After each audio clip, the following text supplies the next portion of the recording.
Hola amigos, bienvenidos a la hora de bienestar. Habla para ustedes el psicólogo Gilberto Espino y el día de hoy hablaremos sobre los diferentes tipos de familias que de acuerdo a su estructura se componen, de acuerdo al número de miembros, etc. Y también cómo esto puede ser o un obstáculo o también un proceso de estabilidad emocional. Para esto es muy importante hacer cambios, conocer qué es el obstáculo que se obtiene para generar algún cambio y no generar síntomas. De lo contrario, se hace la familia disfuncional, ya que cambian los roles, las jerarquías, los límites, etc.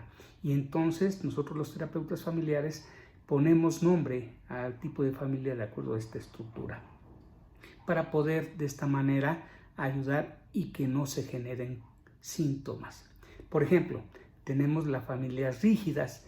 Este tipo de familias, como su nombre lo dice, son una estructura muy rígida que no permite cambios. Al no haber cambios en esta estructura, no se permite una buena comunicación con los hijos y hay que modificar, hay que ser flexibles, ya que los hijos, en la manera que van cambiando de etapa y de edad, pues tenemos que ser flexibles en esta posición. De lo contrario, se pueden generar síntomas. Tenemos las familias psicosomáticas. Este otro tipo de familias son muy sobreprotectoras. Este tipo de familias precisamente no permiten la individuación de la persona y se generan enfermedades que pareciera que se requiere de un miembro de la familia enfermo para que la familia esté unida. Entonces se requiere de hacer cambios en este tipo de familias. Hay familias amalgamadas que precisamente no dan esta independencia, generando precisamente dependencias y no se les dificulta el desprendimiento. El desprendimiento en el ciclo vital de la familia es muy importante porque es cuando el hijo sale de la familia de origen para formar su propia familia. Tenemos las familias negadoras. Este tipo de familias niegan conflictos y al negar el conflicto pues no se le puede dar una solución. Evitan estas situaciones y permiten que se vayan dando la problemática, lo cual va generando síntomas en la familia.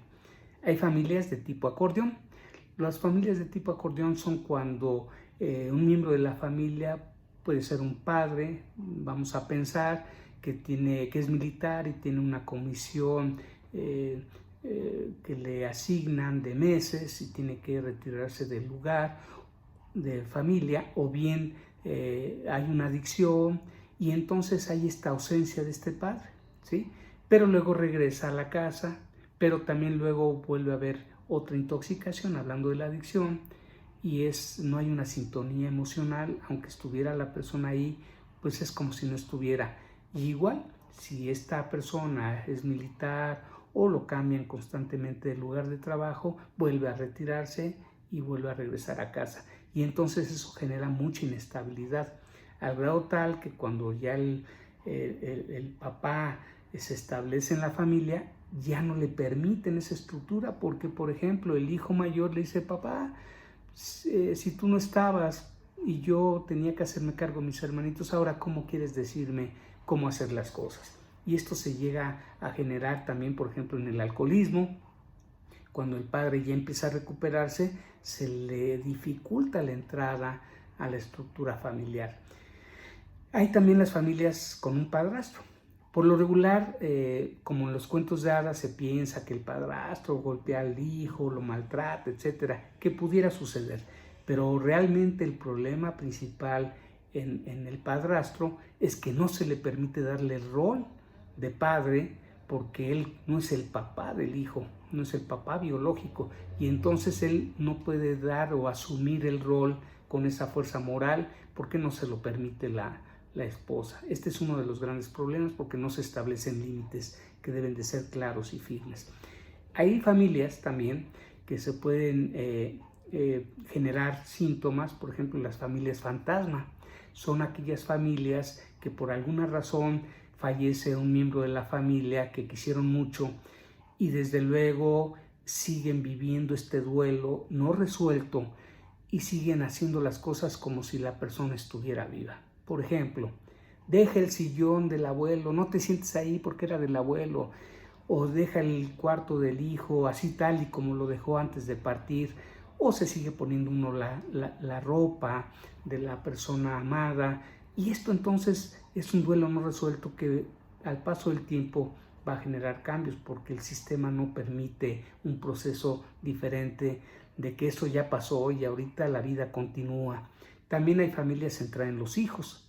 Cuando los papás discuten, tienen problemáticas, pues es muy fácil el blanco de la mirada ser el hijo y empiezan a triangular sus problemas con el hijo y el hijo empieza a tener berrinches y dejan de discutir un poquito porque el niño ya se pone muy mal, lo castigan, hace travesuras en la escuela, escupe, pellizca, lo mandan llamar a los papás de la escuela y les dicen su hijo es tremendo, y entonces en este sentido van con la